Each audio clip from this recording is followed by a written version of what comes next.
and welcome back to Fulton Street Beats. Jem knockoff. Jem 77. Ibanez Jem 77 floral pattern 2 knockoff. Now, it's pretty cool. Well, look at it. They didn't do a bad job. Could it have been better? Well, yeah, it could have cost a lot more too. But it's got it where it counts as long as you can set up a guitar. So let's talk about this guitar today, starting with the headstock and working our way up, because I've had some time to spend with this guitar. It sounds really good. I expected I was going to have to change the pickups, and I actually ordered some Evo 2 Evolutions by DiMarzio to put in this, which originally came with a floral pattern 2 Jem, but believe it or not, these pickups sound fantastic, and there's no unwanted feedback, and I'm sitting right in front of my amp, and I can turn it on high gain, and I get nothing. So, and they sound really good. Everything's wired correctly, the way a Jem should be wired, and I'm getting the right sounds. So, I don't think I want to change them. I can't hang on to them for maybe another project, but I don't think I'm going to do it with this. But we are going to do some upgrades, and one I've already done, but we'll get there in a second. So let's start at the headstock. Now, let me get this off here so you guys can see a little bit better. So here's our headstocking. It's pretty convincing. That's a nice headstock. As you can see, I got the truss rod cover off right now. And I don't know if you can see it in there or not, but let's see if I can get you in there. Maybe not. No, I guess not. But it's very clean. It's got a nice, shiny truss rod access that works. So the truss rod works in this. I did have to adjust the neck quite a bit. Face of the headstock is done really, really nice. It's got a string bar on it, which works as it should, and it's honestly the proper size that it should be. I did change the tuners. Now, this came with Ibanez branded tuners that are actually pretty decent. I doubt they're really Ibanez, but they say Ibanez, and they do have the correct font and the correct size. So maybe they are, maybe they're not. Who knows? But now we've got the Goto tuners on here. Look at that. And they look really good, don't they? So yeah, they're authentic. I put those on, and as you can see, they're lined up beautifully and perfectly. So the holes were all drilled straight in this neck. How's the locking nut? Locking nut's first rate too. Works fantastic. There's no plating issues. There's nothing wrong at all with this locking nut. And it is a pass-through, as you can see. And it does have the heel. This is a 5-piece neck, as you can see. 1, 2, 3, 4, 5. Very cool maple Wizard 3 style, I'd say. Shaped neck, maybe a little thinner. Nice playing, super fast. Not sticky, nothing to slow you down, for sure. The fretboard is outstanding. I'm going to get you close on that, too. Fretboard is great. Look at this fretboard. The inlays are nice. We got a darker rosewood on there. And that's an abalone, or you could say perloid, I guess you could say. And with the red leaves on it. The markers are in the right spots. The fretwork is outstanding. I had no high frets, no low frets. Fretwork is perfect. I had to do nothing to it. I just gave them a polish, a quick polish. It did need a polishing. They were a bit grimy. And I did clean the fretboard. It is, the first 4 frets are scalloped. And it's done correctly. Get you in there. You see it or not, but it's done correctly, which is awesome. I mean, that's, what more can you ask for? So, talking about the neck is now, well, perfection. There's no problems with this neck whatsoever. So, let's get that out of the way. So, anybody wants to talk about playability, the neck issues, there's none. It's fantastic. In my eyes, this neck was worth the cost of admission. This neck is worth the price of what I paid for the whole guitar. Now, I do have $60 in tuners. It didn't need these tuners, by the way. I chose to put them on because these are original equipment on the original Jem 77 floral pattern 2. So, and I believe they were, I forget the year these came out, but what's really funny about this neck is it is a it does have the Team J Craft on it, and it's very convincingly done also, and it actually does have a serial number that checks out back to Ibanez for a made in Japan gem, which is also really nuts. But very cool. Who knows who makes these necks? Could be actual Ibanez neck, maybe a seconds. I don't know, but man, it's first rate. It's beautiful and it plays good. So got the proper rake to the headstock, everything. So I couldn't ask for much more there. Okay, now instead of rambling about the neck, now that we got that out of the way, and I made myself very clear that, so I get questions sometimes if I don't make myself clear. The neck is phenomenal. Everything is right. The radius of the fretboard is on spec with an actual gem. Everything is right on this. So please no questions about, is the neck okay? It's fantastic. Okay, so let's go to the body. The body shape is correct and isn't. The shape, the overall silhouette is correct. Some of these came with god-awful, huge monkey grip holes when they were knockoffs. This one didn't. This is actually just like my other one over here. Really nice. It rolls in nice. I don't know if you can see it the way it rolls in.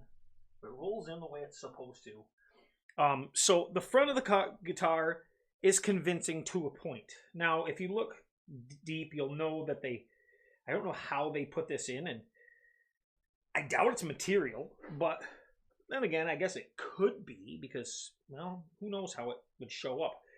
But this fades out on the edges, and it fades out here and then fades back in here. And what's really funny is this pattern, each one would be different on this an actual Ibanez Jem. Each pattern would be slightly different because they used Steve Vai's curtains to do overlays on these guitars. He had curtains apparently that had this pattern on them, and he had guitars made with, well, it was after him with these curtains, and then they lacquered over them. So, does this feel like a lacquer to me? It kind of does. I'm not sure if it's urethane or not, but it's got the characteristics of a lacquer, so I'm thinking they might have nitroed this. They're getting better and better than that in China. Can't say for sure without, well, trying to melt a spot of it, but I'm not going to do that. So we'll just assume that it's poly, but it appears to be lacquer. It's beautiful, and it buffed out. Another reason I say that is it buffed out quickly and easily. It did have a couple scuffs on it. Nothing bad. I had a couple scuffs. I buffed the entire guitar out, and it literally just it pops. Let me show you the back here. It pops. And then I did get in here with some light compound and compound out the areas in here a little bit, that it was a little bit rougher. So, yeah, where it was rough, it came out off. It just came off easily, kind of like lacquer wood. It knocked it down quickly like a fresh lacquer would. And when I opened this guitar, it smelled like nitrocellulose when I opened it from the package, and it just hit me in the face. So I'm going to assume it's nitro, but we're just, for all sake of argument, for people who say it's not, if it makes you happy, we'll call it poly. Whatever. Anyhow, guitar body, fantastic, correct shape, correct cutout in the monkey grip in the back. Where they did not get it correct is in the shape in the back right here. This should be, it should have a step. It should step down. In other words, right here would be cut down and up into here, and this plate would be down here. In other words, it'd give you a step for a little bit better access to your higher frets, and that's just how they did it on this model. But it did have a neck plate like this, although usually the screws were black in the neck plate. Now, routing out for the cavities, well, as you can see, we have a cavity here, a cavity here, and a cavity here. This cavity is for our jack, and yes, the jack on this, I have my wireless system in it right now, but the jack on this is at the angle it's supposed to be and in the correct position, so that's definitely a good thing. That is correct. The routing out for this guitar, I had it on the bench, and I'm going to give you that video here shortly where I did all the setup to this guitar. It's routed out beautifully, and these covers fit in extremely precise. I mean, extremely precise. Better than an actual Ibanez that I had in here just recently in the studio was horrendous. It was horrible. The fit, the finish, the frets, everything was horrible. This has got it beat. It's even got it beat in sound, which is really crazy for a $250 guitar. It's got it beat in the neck, definitely. Like I said, the neck, what would you pay for a 5-piece maple neck with a Vinyl Life inlay? You know, that's really nice. Rosewood fretboard. So pretty cool. How do they do it? Well, this is how they do it. They send you guitars that aren't set up. You're going to need to set it up. And if you don't know how to do that, you're going to have to take it to a guitar tech someplace and have him set it up. And usually the guitar tech you take it to, no matter how much you think you know him or trust him or think that you're best friends, is going to rape you in some way and say that there's something wrong that's not wrong because, well, that's how they make money. And that happens a lot. Now, not all the time, but it happens a lot. How do I know this? Well, I've seen it firsthand. Sometimes we'll sell a guitar on Reverb and somebody will say, hey, I took it to my guitar tech and this was not right. And you know that it actually was right. So, yeah, they always try to find something. That's their job. And if they're just doing a quick setup for your action or whatever, and which really is weird when people will take a guitar to have it set up when it's already set up. I don't understand that one either. Is it just to make sure maybe you got some extra jingle and coin laying around that you want to throw at somebody? If that's the case, just give it to them. Don't bring the guitar to them. Just give it to them. Anyhow, this may need a setup. Actually, it will need a setup. These guitars need setting up. And when I say a setup, it's going to need a complete setup. Now, a setup in my eyes does not mean fretwork. A setup means setting the action, setting the truss rod, and adjusting the height of your pickups and making sure everything is tip-top. Now, going beyond that, if you needed fretwork, that's something you can discuss with your tech before they start. Don't let them just do it. For God's sakes, get a phone call. Don't let them polish your frets and say, I did a fret job on your guitar. Because that's not a fret job. That's a fret polish, and you can do that yourself. You do not need to pay to have somebody do that. That's as simple as 4-0 steel wool and polishing them. There's not a big deal. It's not as hard as anyone makes it look on the internet. I assure you. It's actually one of the simplest things you can do. Now, as far as setting your pickup height goes, well, that's a preference. There's a lot of things about these guitars, any guitar, that is a preference. Actually, even your action is a preference. There is a ballpark, but there's always a preference. So let's put it this way. You want a little more output. Well, you're going to move your pickup closer to the strings. Okay, that's a preference. There's no right way. There's no wrong way. It's what you want. Another misconception with these Jem style guitars or anything with a Floyd Rose style, and I'm going to go over this simply because I hear so many people with so much misinformation that has been regurgitated from one person to the other. They heard it on the internet, therefore it must be true, but they have no facts or real basis to back it up. It's regurgitation. They put it in their mind, therefore it's factual now that they think they know it. So we're going to talk about some things with Jem style guitars and, well, Floyd Roses in general. And some people consider themselves experts on Floyd Rose that don't know this stuff. So let's talk about that for a second. Floyd Rose. It's not a complicated mechanism. It has a learning curve, but it's not complicated.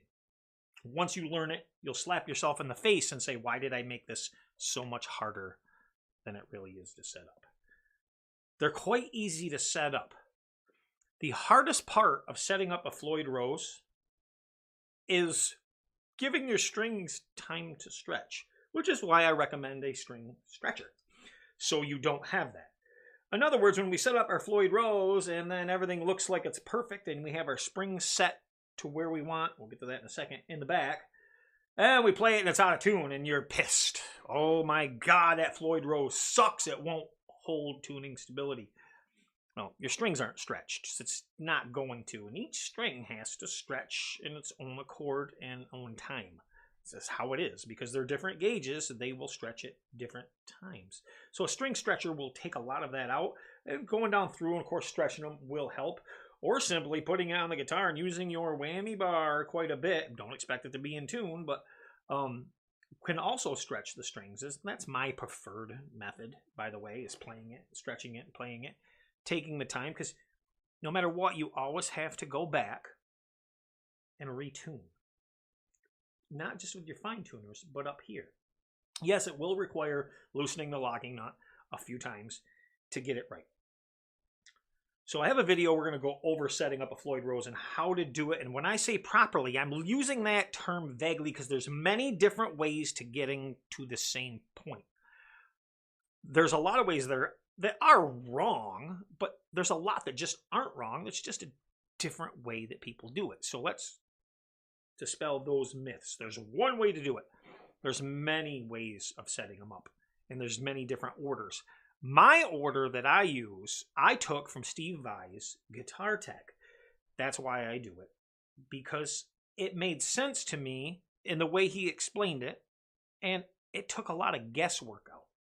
So the first thing we do, we use a 9-volt battery trick. That's right, a 9-volt battery as a guitar tool.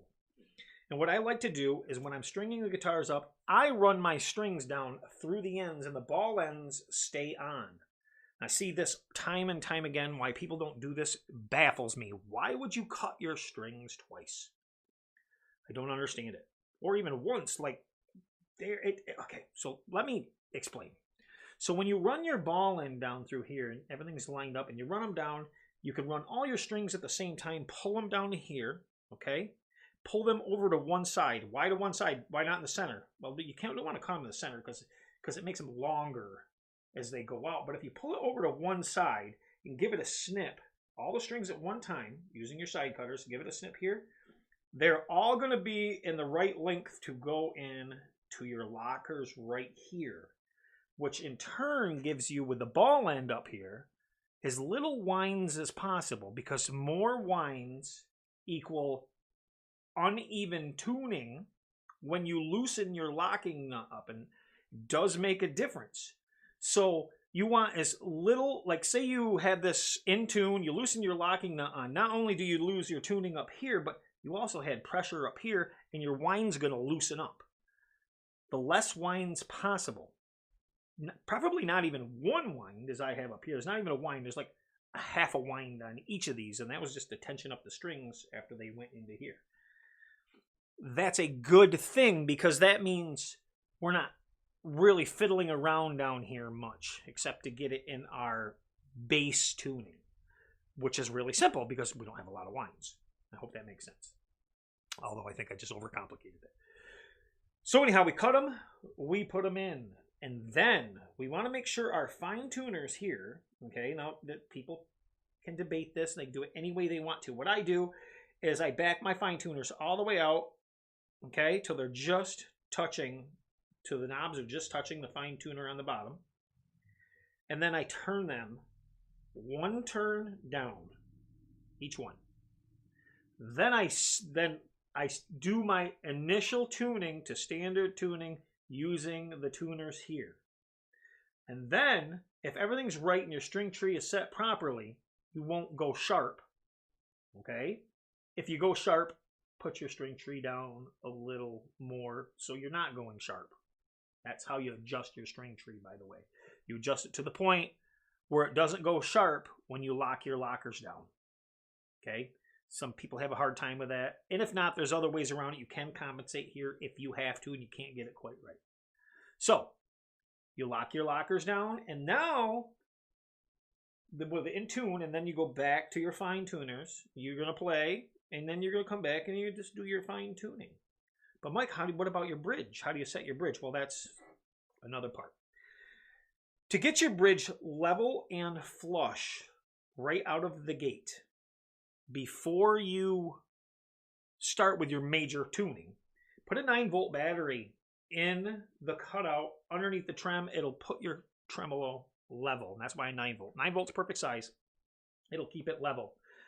Then you can find your balancing act. And your balancing act is between string tension and the springs and claw in the back and where the tremolo balances. So what most people want, and this is where we run into big issues because people say there's a correct way. There's not. This is a preference. People like this aesthetically where it's like this and the trim is flat. Okay? That's what they like. And they say a proper setup, Floyd Rose, has to be flush with the body.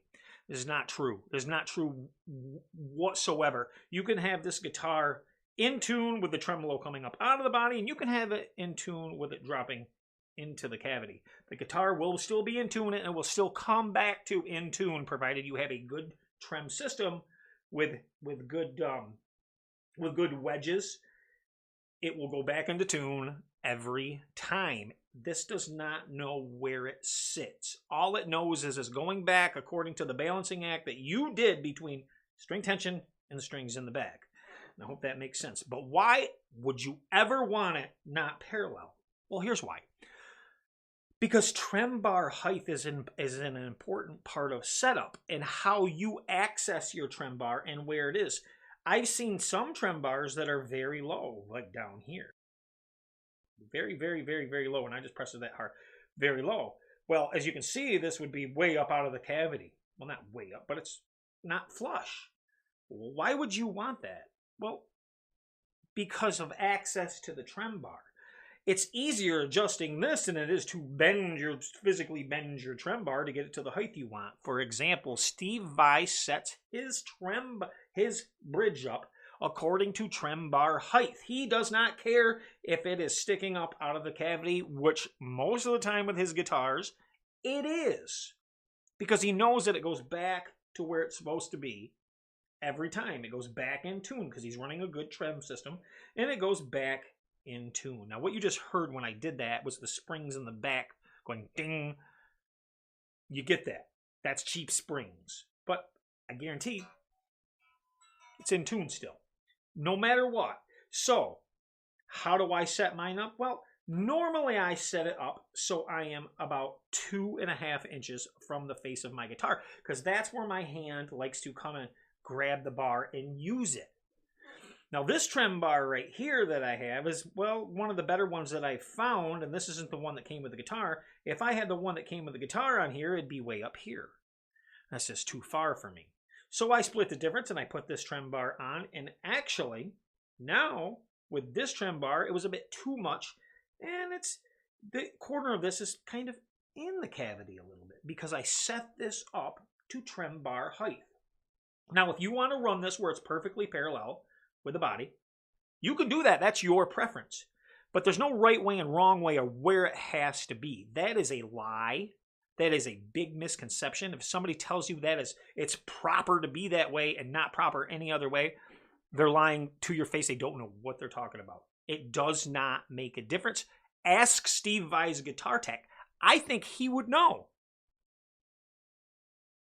Now let you ponder that for a second. But then I had in the comments that guy don't know what he's talking about. Yes, there is that guy out there that said Steve Vai's guitar tech for many years don't know what he's talking about. Okay, so anyhow, I took these tips and tricks right from him, and there's a video you can watch, and the setup is very, very quick and easy. The balancing act that you do with the springs and in the cavity with your screws for spring tension is also preference. How tight do you like your trem? How freely do you like it to float? How fast do you want the flutter? You can use 2 springs, you can use 3 springs, you can use 4 springs. I run 3 springs in a V because I don't like to accidentally make my pitch change.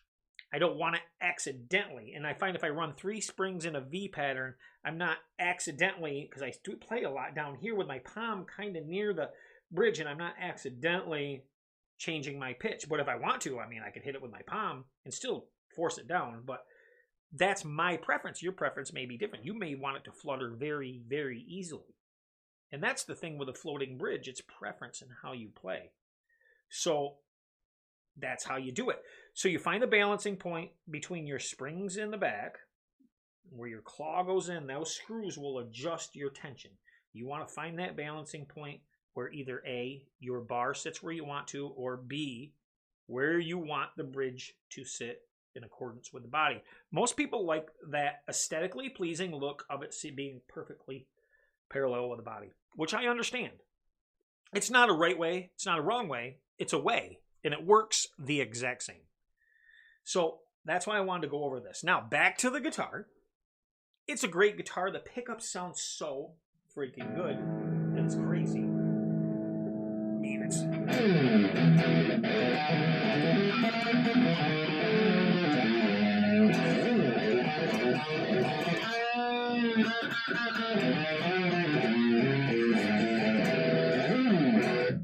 Great sounding guitar. Great sound. And I'm right in front of my amp, by the way. So listen.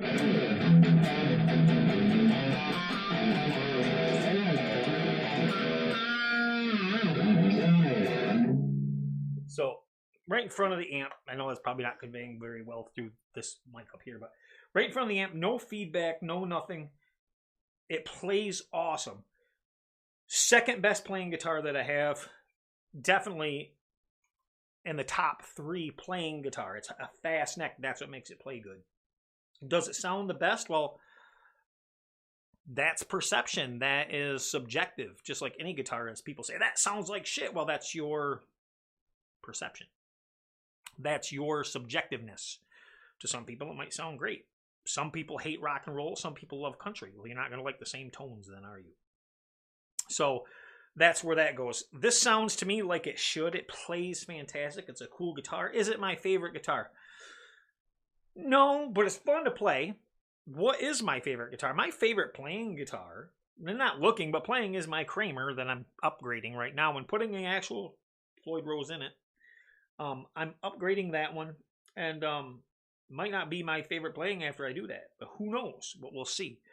What's my favorite guitar? Well, it's hard to have a favorite because they're all designed to do different things, and that's what's great. I know if I want to shred, I'm going to grab the Kramer. If I want to have something articulate and can do versatile, it can do everything, this would do everything. Bluesy, from bluesy, articulate, anything you want it to do, nothing exceptionally well, but everything well. That makes sense. If I want an old school sound, I'm grabbing the Epiphone SG back here with the vibrato. That thing's an amazing sounding guitar, and it's really nice to play, and they put a really thin neck on it, which is right up my alley. The Fesley over here that's upgraded, another outstanding playing guitar that does everything well, but nothing extraordinary.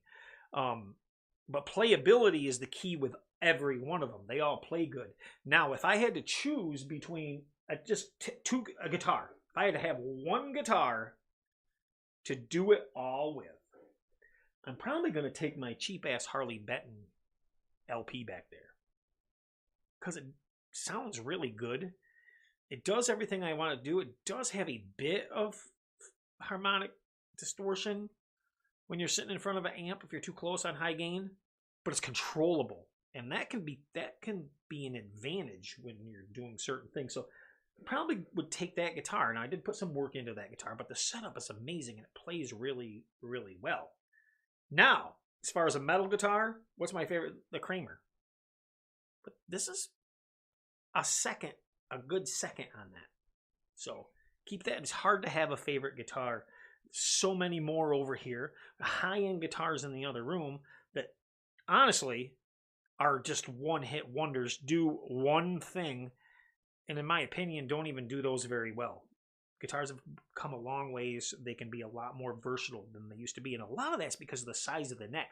If you can't enjoy playing your guitar, well, it's not fun. It's not enjoyable. You're not going to spend as much time doing it. So when you pick up a guitar like this and you look at the clock and you go, oh my God, 2 hours into this.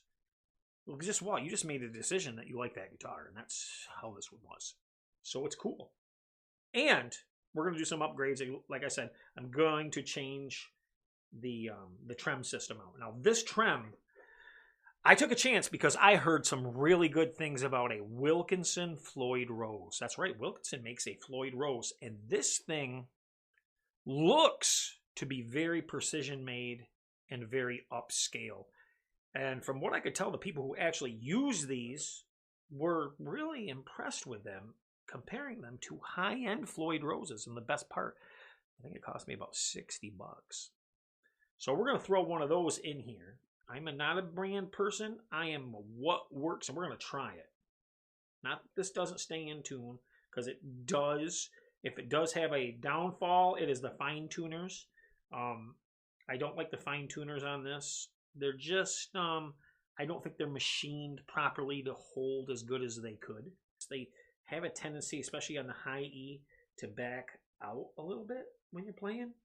So maybe if I took my 1-turn rule and did it into a two-turn rule, maybe that would change. But yeah, I just think that even the finish of this is not where I want it to be, especially since this whole guitar now is so freaking good looking, isn't it? I mean, I'm digging this. This is a cool guitar. It really is.